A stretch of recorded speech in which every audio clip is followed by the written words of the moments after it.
Assalamualaikum warahmatullahi wabarakatuh. Waalaikumsalam warahmatullahi wabarakatuh. Kembali lagi dalam acara podcast Bawaslu Kabupaten Grobogan. Kali ini bersama teman bincang saya, Pak Desi Arihatanta. Ya. Kita ketahui bersama bahwa tantangan pada pemilu serentak 2024 sangat berat karena pelaksanaan pemilu dan pemilihan yang berjalan beruntun. Dan ini juga harus membutuhkan kontribusi dari masyarakat tentunya.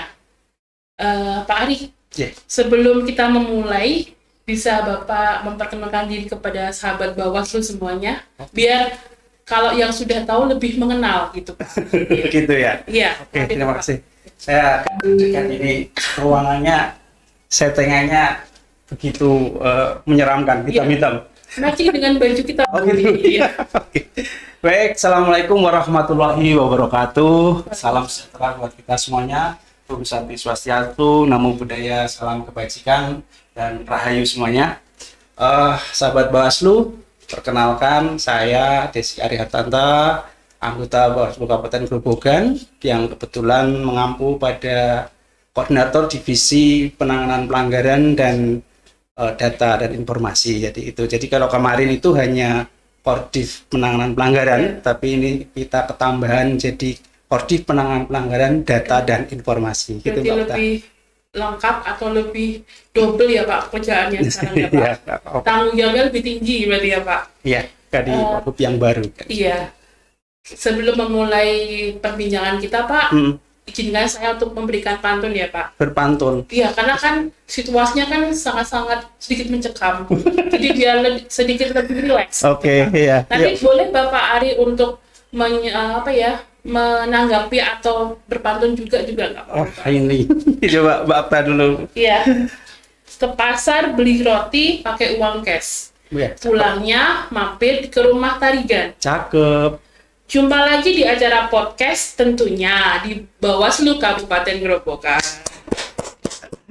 Oke, cakep sekali Mbak Akta. Iya. Iya. Secara hierarki Pak, untuk pengawasan kan memang ada di tangan pengawas pemilu ya Pak. Iya. Tetapi di demokrasi itu kan ada di tangan masyarakat, Iya. atau di tangan umum ya Pak istilahnya kan, rakyat lah ya. Iya. Sedangkan mereka yang sudah mempunyai hak pilih itu menentukan seberapa nanti kualitas demokrasi yang ada yang akan dibangun 5 tahun ke depan berarti. Nah ini Bawaslu kan juga sudah membentuk wadah untuk sebagai sosialisasi untuk pengawas partisipasi. Tapi Pak, kadang muncul permasalahan keengganan masyarakat untuk menyampaikan atau melaporkan suatu bentuk pelanggaran. Lah ini gimana Pak? Apakah kita perlu nih mengulik-ngulik kira-kira masyarakat itu gimana, butuh apa, atau harus seperti apa? Iya. Nah ini di podcast kali ini kita akan mengulik-ngulik ini Pak, tuntas semua hal yang berbau tentang informasi awal. Informasi awal Iya. ya. Sebenarnya Pak, apakah informasi awal itu? Oke ya. Jadi memang benar yang disampaikan Mbak Okta tadi, bahwasanya pada akhirnya bahwa negara kita kan negara demokrasi ya. Jadi di mana ada demokrasi itu berarti dari rakyat, oleh rakyat dan untuk rakyat. Termasuk dalam salah satu ciri dari negara demokrasi itu adalah pelaksanaan pemilu atau pemilihan umum di setiap 5 tahun seperti itu. Nah, di dalam pelaksanaannya tentunya secara hierarkis bahwasanya diamankan di undang-undang yang sekarang kita kenal Undang-Undang Pemilu itu, Undang-Undang Nomor 7 tahun 2017 itu bahwasanya Bawaslu sebagai wadah yang bertugas untuk mengawasi pemilu lah, seperti orang-orang tahunya akan seperti itu. Tapi pada hakikatnya karena demokrasi itu dibangun dari rakyat, oleh rakyat dan untuk rakyat, maka sebenarnya pengawasan pemilu itu juga menjadi tanggung jawab bersama. Artinya rakyat atau masyarakat bertanggung jawab di dalamnya. Nah, tadi disampaikan oleh Mbak Okta terkait ada keengganan masyarakat untuk melaporkan adanya dugaan pelanggaran pemilu itu sebenarnya dari kita sendiri sering melakukan sosialisasi, artinya kita Bawaslu ya, pengawas pemilu juga itu sering melakukan sosialisasi kepada masyarakat bahwasanya ketika masyarakat ini takut untuk melaporkan. Mungkin biasanya tidak enak kita betul. melaporkan, nanti malah ke bawa-bawa ke ranah hukum, biasanya seperti itu. Nah ini jadi panjang urusannya ya Pak. Itu kan gitu ya, Pak. bisa melalui tadi hanya sekedar menyampaikan informasi awal kepada pengawas pemilu. Nah, apa itu informasi awal yang dimaksudkan adalah ya informasi terkait dengan adanya dugaan pelanggaran pemilu itu sendiri gitu Mbak Okta. Jadi dimungkinkan masyarakat itu sebenarnya tahu di tempat saya ada dugaan pelanggaran, baik itu mungkin pelanggaran misalnya money politik misalnya, tapi dia takut, kemudian dia bisa menyampaikan kepada jajaran pengawas pemilu baik di kabupaten, mungkin sekarang ada di kecamatan yang sudah ada di Panwas itu, menyampaikan informasi awal ini kepada jajaran pengawas gitu. Tapi untuk penyampaiannya Pak, itu apakah harus datang kan kalau kita kan kadang enggan ya Pak, apakah bisa melalui sekarang kan sudah banyak tuh Pak kayak sosial media dan lain-lain ya, apakah seperti itu Pak? Iya.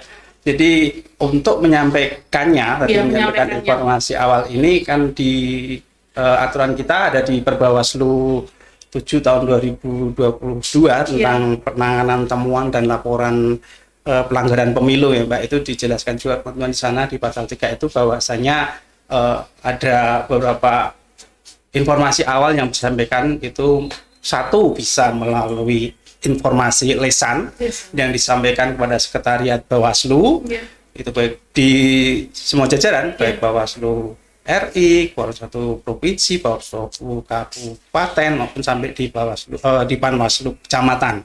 Itu kemudian juga melalui informasi tertulis atau tulisan, itu juga bisa disampaikan melalui email atau mungkin surat pos kan, itu juga bisa. Nah, DM mungkin ya Pak sekarang. Ya, kan dari Instagram atau apa kan DM ya, kan bisa seperti itu Mbak. Kemudian perlu kami sampaikan juga bahwasanya informasi awal ini juga bisa didapat dari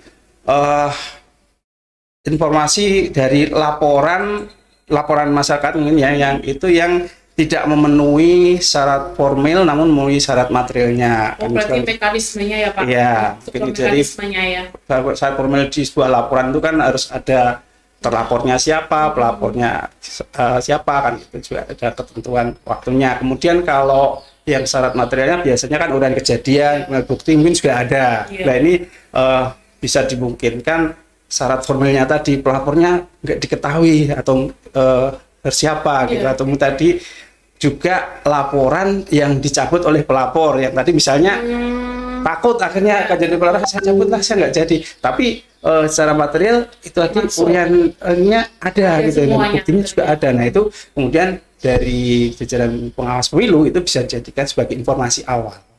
Berarti kalau informasi awal itu memang tidak semata-mata kayak cuma informasi aja ya, maksudnya harus ada duduk perkaranya dulu seperti apa, atau istilahnya situasi di sana misalnya yang mau dilaporkan apa. Kalau bukti juga harus ada ya Pak, berarti kan ya. Gitu. Jadi mungkin ada pemahaman masyarakat informasi yang di informasi awal ini maksudnya yang terkait dengan adanya dugaan pelanggaran. Kalau mungkin bisa juga informasi adanya kegiatan misalnya kampanye di daerahnya, mungkin tidak kok ada ini benar, ini bisa juga, tapi bukan informasi terkait dengan dugaan pelanggaran, bukan informasi awal yang kita maksudkan itu tadi. Jadi informasi awal sini yang terkait dengan adanya dugaan pelanggaran gitu. Berarti nanti untuk tindakan selanjutnya Pak, setelah menerima dari informasi awal itu, untuk dari pengawas sendiri baik dari jajaran di kabupaten atau kecamatan itu apa Pak? Jadi setelah misalnya masyarakat itu menyampaikan ini ada informasi awal terkait dugaan pelanggaran, terus apa yang dilakukan oleh jajaran pengawas itu. Jadi setelah kita terima tadi, baik mungkin kalau melalui lisan mungkin by telepon ya, telepon ataupun WA mungkin, ataupun tulisan melalui surat, kan pernah juga Mbak, kita juga menerima informasi ini dari surat juga pernah. Nah, itu ada pengirimnya Pak? Atau biasanya ada juga, atau mungkin juga disembunyikan gitu, juga ada seperti itu. Nah ini tetap kita tindak lanjuti, yaitu dengan mekanisme kita rapatkan melalui rapat pleno. Jadi pimpinan dari Bawaslu Kabupaten misalnya kita plenokan, ini kira-kira benar nggak kualitas informasi awal ini bisa kita tindak lanjut atau enggak. Kalau bisa kita tindak lanjuti, tentunya kita lanjutkan dengan melakukan penelusuran atau investigasi. Nah, dengan cara dari hasil penelusuran tadi membentuk tim penelusuran ataupun tim investigasi. Gitu. Nah, Pak, itu Pak. Bedanya Pak antara penelusuran dan investigasi itu seperti apa? Karena saya pernah baca sih Pak dikit bahwa di Perbawaslu nomor 7 tahun 2022 itu kan ada 2 istilah itu, investigasi dan penelusuran. Nah, itu perbedaannya apa Pak?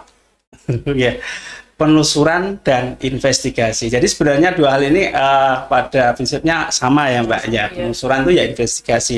Juga di Perbawaslu 7 tahun 2022 tadi kan juga di ketentuannya ada bahwa investigasi yang dimaksudkan adalah satu kegiatan atau upaya untuk mencari kemudian mengumpulkan bukti atau fakta, yaitu untuk membuat terang sebuah dugaan pelanggaran kan gitu. Jadi artinya bermula dari informasi awal ini tadi kita lakukan penelusuran dengan mencari, menemukan dan mengumpulkan bukti-bukti ataupun fakta sehingga ternyata memang bahwa informasi ini ada dugaan pelanggarannya kan gitu. Jadi nanti kita tuangkan di laporan hasil pengawasan. Jadi laporan hasil pengawasan itu bersumber dari pengawasan pengawas pemilu dan juga dari hasil penelusuran. Nah, kemudian apa sih bedanya penelusuran dengan investigasi yang tadi Mbak Okta menanyakan seperti itu. Jadi sahabat Bawaslu perlu kami sampaikan bahwasanya kalau dulu itu istilah penelusuran itu ada di konteks pilkada atau pemilihan. Jadi di sana disebutkan tentang penelusuran. Kemudian kalau kata investigasi itu dulunya ada di Perbawaslu yang tentang pemilu, pelaksanaan pemilu di tahun misalnya di 2019 kemarin itu istilahnya investigasi. Namun di Perbawaslu 7 tahun 2022 ini Mbak Okta itu disebutkan penelusuran, tapi juga ada investigasi. Nah, kita membedakannya bahwasanya kalau penelusuran itu ada di pintu masuk sebelum registrasi atau register. Kalau investigasi itu setelah register. Artinya gini, mungkin bisa kami gambarkan bahwa pintu masuk penanganan pelanggaran itu kan di register ya Mbak. Misalnya ada temuan atau laporan yang tadi sudah memenuhi syarat formulir material kan dimasuk di pintu namanya register. Nah, kalau sebelum diregister ada informasi awal ini, maka istilahnya dilakukan penelusuran.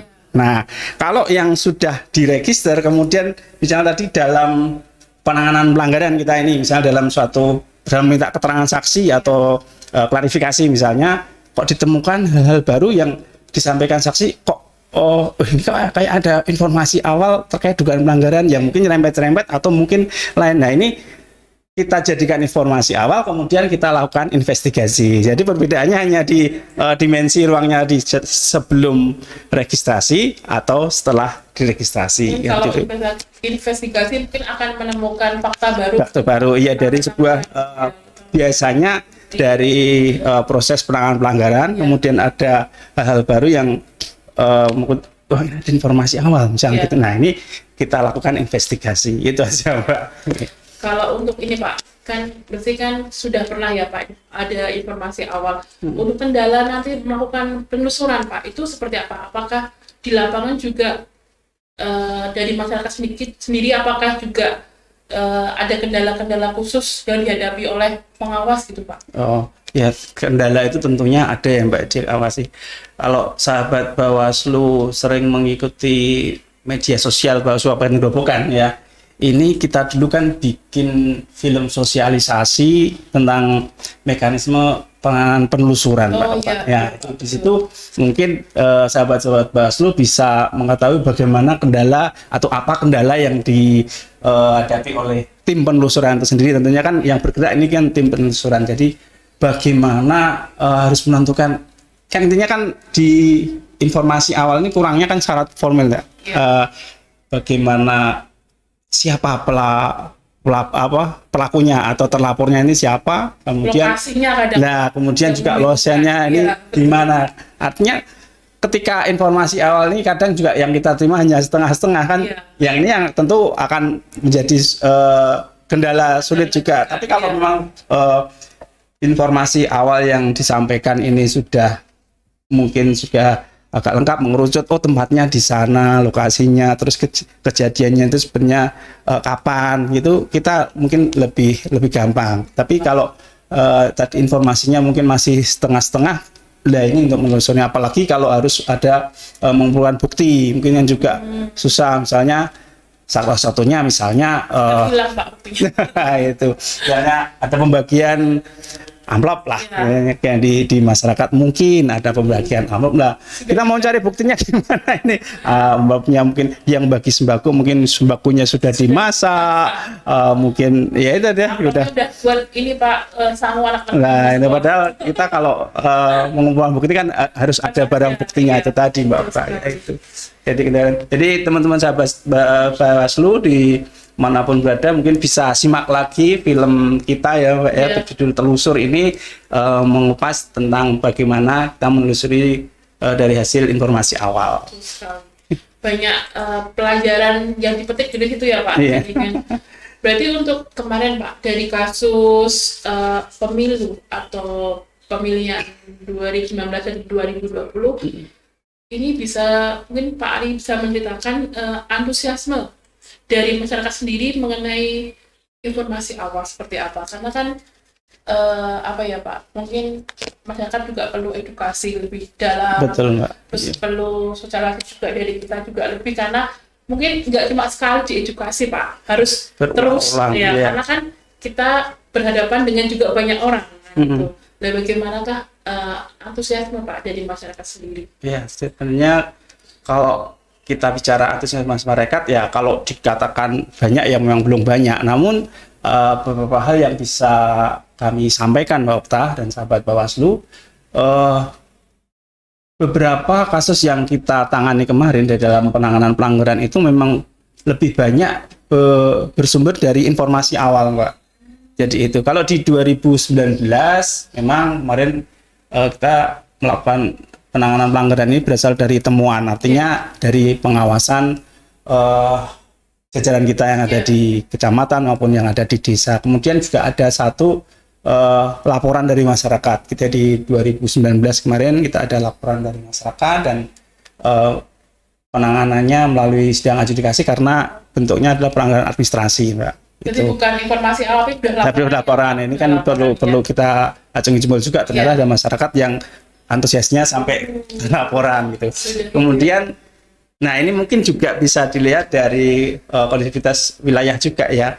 Artinya kalau di pelaksanaan pilkada kemarin, 2020 kemarin pilihan bupati dan wakil bupati Gerobokan di tahun 2020 kemarin, yang kebetulan kita hanya satu paslon ya Mbak ya, calon tunggal. Ini mungkin yang tadi disampaikan Mbak Okta, mungkin masyarakat ada kekhawatiran kalau melaporkan nanti takutnya malah kebawa kemana-mana. Nah ini justru kemarin itu malah banyak yang kita dapatkan ini dari informasi awal.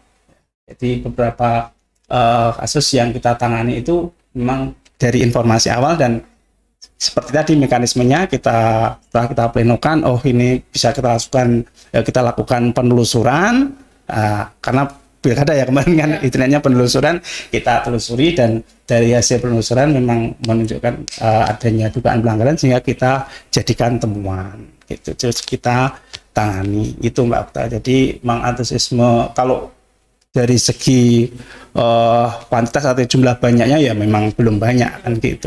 Tapi artinya masyarakat mungkin sudah ada yang sadar juga bahwa oh ini sebenarnya dugaan pelanggaran, maka disampaikan walaupun melalui informasi awal. Berarti usaha dari Bawaslu sendiri Kabupaten Yogyakarta untuk mengedukasi masyarakat sudah ya walaupun belum 100% ya Pak. Ini kan sudah istilahnya sudah terpenuhi ya Pak, walaupun belum 100% ya. Minimal ada hasil. Ada hasilnya. Ya, memang kita sendiri kan di undang-undang kita dituntut untuk mengembangkan pengawasan partisipatif sebenarnya Mbak. Kan itu ya Mbak, dari hal ketiga dari Bawaslu kan mengembangkan pengawasan partisipatif, artinya melibatkan masyarakat untuk bisa ikut mengawasi jalannya pemilu. Nah, tentunya ada beberapa hal yang harus ditanamkan di masyarakat juga.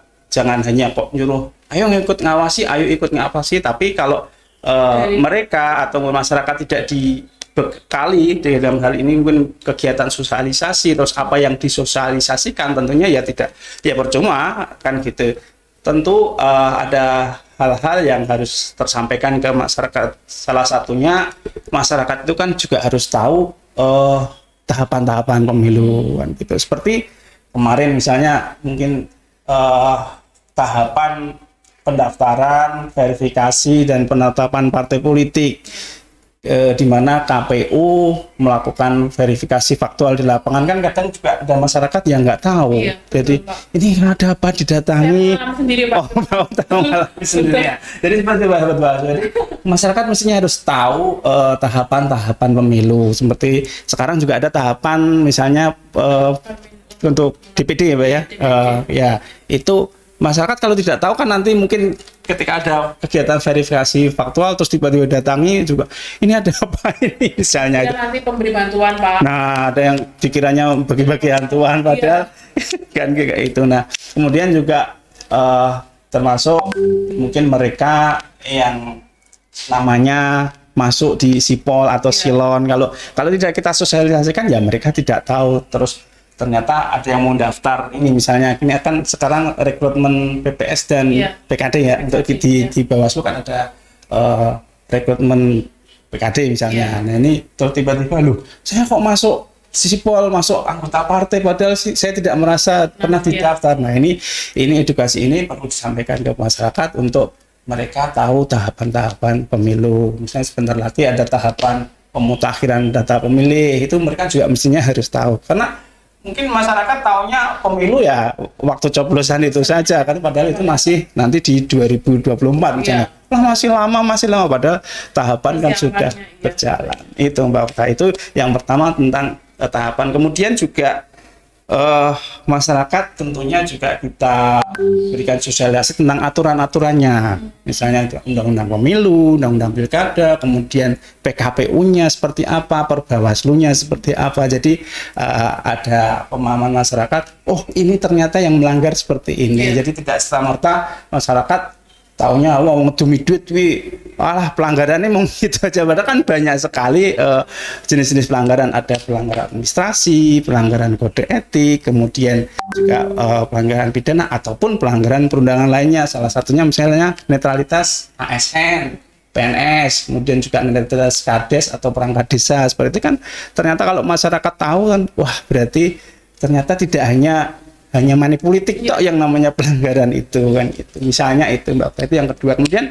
yang ketika setelah mereka tahu tahapan, kemudian tahu aturan, tentunya bisa ikut mengawasi pelaksanaan tahapan pemilu itu sendiri. Dan kemudian yang keempat juga masyarakat ini nanti mau melaporkan adanya dugaan pelanggaran sesuai dengan ketentuan.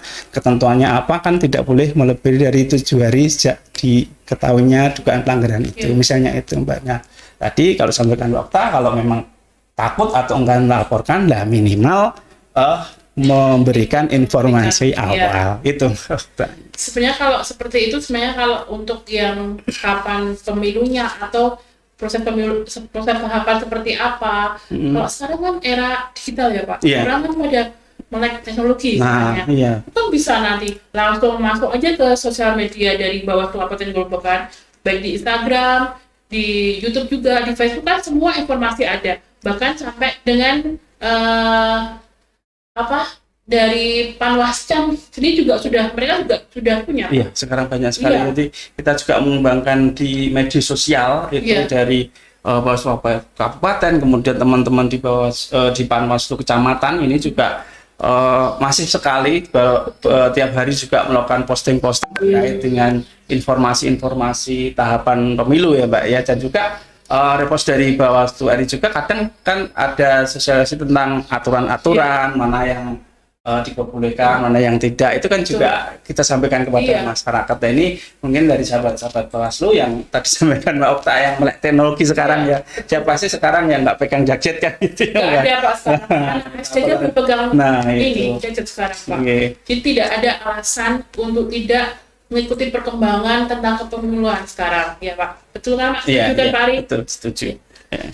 Asik sekali ya Pak ternyata obrolan kita hari ini. Sebenarnya kalau dibutuhkan waktu lama mungkin harus ada Pak sesi khusus misalkan mengenai tentang pelanggaran kode etik, pelanggaran pidana, itu kan akan semakin banyak dan semakin masyarakat itu semakin membuka wawasan masyarakat untuk mengetahui pemilu seperti apa sih, nggak cuma pas hari H coblosan aja di situ kan. Nah, itu betul Mbak Ekta. Jadi mungkin ini juga sebuah masukan bagi kita selaku penyelenggara pemilu, baik nanti KPU maupun Bawaslu, bahwasanya untuk sosialisasi, mengedukasi masyarakat tentang pemilu ini sangat penting kan, dan medianya juga banyak sekali kan ya, kita tidak harus pertemuan mengumpulkan masyarakat itu muka itu kan tidak harus, tapi sekarang yang lebih simpel kan ini dari sosial media. Dan ingat Pak, kalau untuk mesti HP itu kan mesti dibawa terus ya kan. Kadang nggak bawa dompet tapi bawa HP Pak. Nah, ya kan? Jadi kan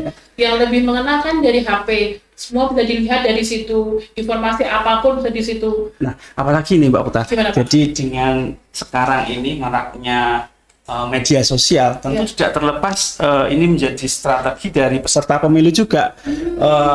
Betul, mungkin Pak. Kan juga diperbolehkan salah satu media kampanye misalnya kan itu juga melalui media sosial, walaupun waktunya ditentukan kan gitu. Nah, ini dari sahabat-sahabat Bawaslu bisa juga ikut mengawasinya di media sosial itu. Misalnya, kok ini ada dia berteman dengan ASN kok ngomongin terus tentang salah satu peserta pemilu, misalnya ada caleg misalnya.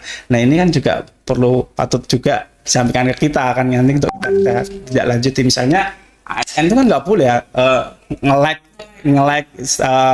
akunnya peserta pemilu dan gitu. Nggak boleh komentar juga harus kita ini ya kata-kata ya Indonesia Mbak, ini yang tangan gatal kan ada istilah apa, jemarimu apa itu Pak? Iya Pak. Itu kan. Jadi sudah ada bukti ya disebut untuk capture bisa ya kan. Jadi kan untuk informasi awal tidak harus berupa mungkin Pak, cuma penyampaian aja, tapi juga ada bukti tadi. Ya, bisa juga sampai itu. Gitu ya Pak.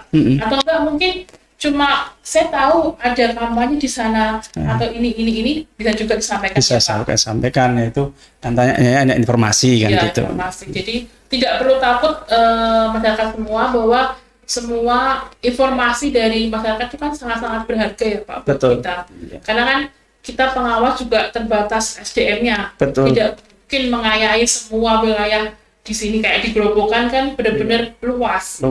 Dengan kita terbatas untuk SDM-nya. Jadi kan memang partisipasi dari masyarakat itu sangat-sangat dibutuhkan sekali. Ya. Terus ini Pak, mungkin terakhir Pak, kita berbincang-bincang. Benar seru sih Pak. Cuma terakhir di edisi ini ya Pak ya. Iya, betul. Biar tadi Mbak Okta kan pengen mengulik lagi ya Pak. Apa Pak harapan dari Pak Ali sendiri khususnya ya Pak mengenai tentang nanti tahapan untuk pemilu 2024? Iya, jadi perlu kami sampaikan Mbak Okta, kita juga berharap bahwasanya tadi apa yang menjadi tugas Bawaslu dalam pengawasan ini bisa didukung dari masyarakat, karena kembali lagi tadi prinsip demokrasi ini kan ya, dari rakyat oleh rakyat dan untuk rakyat. Jadi pengembangan pengawasan partisipatif yang sudah dibangun oleh Bawaslu Kabupaten Grobogan ini, dengan kemarin kita membentuk desa pengawasan, kemudian juga desa anti money politik atau anti politik uang, itu bisa berhasil. Tentu ada dukungan dari pemerintah daerah sampai jajarannya sampai dengan mungkin di pemerintahan desa dan khususnya dari masyarakat itu sendiri. Ya, harapan kami semoga dengan partisipasi masyarakat dalam pengawasan partisipatif ini bisa mendukung dalam mewujudkan pemilu yang bermartabat, yang demokratis seperti itu Mbak. Jadi yang berkualitas lah seperti itu.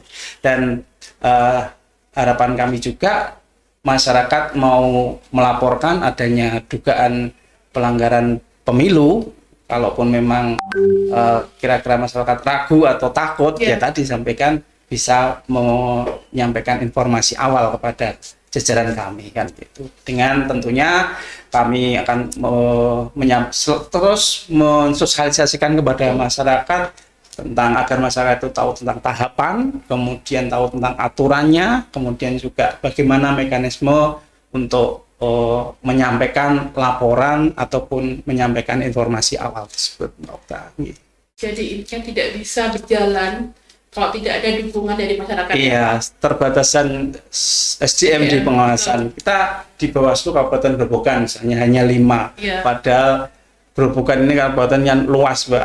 Nomor 2 di Jawa Tengah ya. Betul, kemudian kalau ada 280 desa kelurahan. Misalkan kan nggak mungkin kita jadi kemudian ada 19 kecamatan. Nah, teman-teman yang ada di kecamatan hanya 3 orang jumlahnya.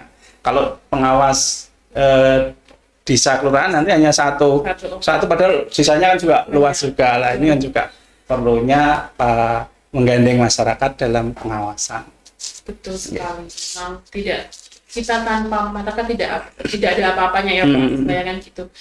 Nah Pak, perbincangan kita seru sekali, tapi memang harus kita akhiri Pak. Tapi saya boleh berpantun Mbak, tadi kan suruh menyiapkan pantun, ini tadi saya pantun apa ya gitu. Boleh. Baik, sahabat Bawaslu, ada satu pantun mungkin juga untuk Mbak Okta ini yang dapat kita sampaikan sebelum ditutup Mbak Okta ini. Ya. Jadi ada kain biru tersangkut di tiang jemuran. Cakep. Maka ambillah pelan-pelan agar tidak terpental. Iya, cakep Pak. Jika sahabat Bawaslu takut melaporkan pelanggaran, minimal sampaikan informasi awal. Saya juga ada loh Pak. Saya juga ada. Jalan-jalan ke Palu bawa kendaraan. Cakep. Di belakang ada Mas Gilang sang pengawal. Cakep sekali. Masyarakat jika lihat pelanggaran wajib segera lapor informasi awal. Demikian podcast pada hari ini. Kurang dan lebihnya saya dan seluruh kru yang bertugas mohon maaf. Terima kasih juga untuk seluruh sahabat Bawaslu di seluruh Indonesia yang menyaksikan. Sampai jumpa lagi di program teristimewa dari Bawaslu Kabupaten Grobogan. Akhir kata, wassalamualaikum warahmatullahi wabarakatuh. Waalaikumsalam warahmatullahi wabarakatuh.